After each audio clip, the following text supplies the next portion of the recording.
All right, I am going to be taking you on a journey on the story of computer science education over the last 5 years. I'm going to do this through the lens of our Introduction to Programming course, a common entry point for our computing students. This course has seen rapid enrollment growth from 50 to 100 to 200 to 400. Some of our CS classes are now running at 550 students.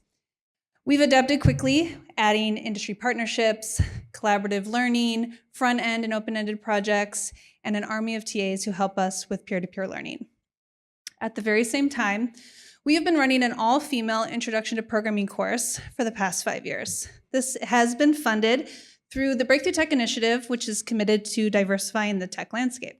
I've taught this for the past 5 years, and it's been an amazing experience for me to see what it's like teaching a small-scale class of 30 to 40 students, and I've learned so much. The amount of engagement you can get at this scale is incredible, and the cohort building and community building that happens far persists the class itself.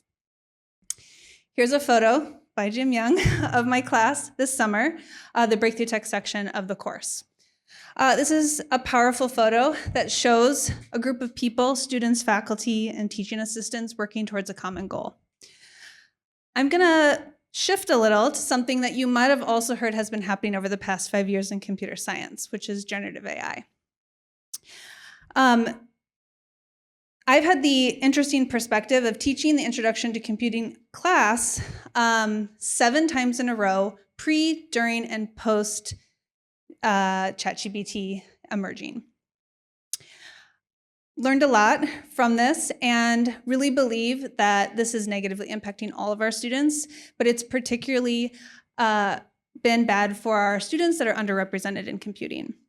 And it also seems that even the very definition of what learning is has been different as ChatGPT has been around for longer and longer. Moving forward, the computer science department and I are working on a multi-teacher model and new learning framework to revamp our core programming courses. We want to move to hundreds to tens in our classroom. We want instructors to have direct contact with our students. We want teams of teachers teaching collaboratively at this scale. And we want to see our precious in-person time being used more productively and in a student-centered and inclusive way.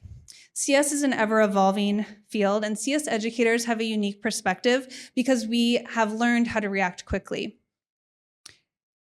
The emerging technology that we're all faced with is different, though, because it's not just CS that has to react, we all do. And computer science at UIC want to be the leaders in what that might look like. And we hypothesize that perhaps the reaction that we need to have to this very massive technology is people like this. Thank you.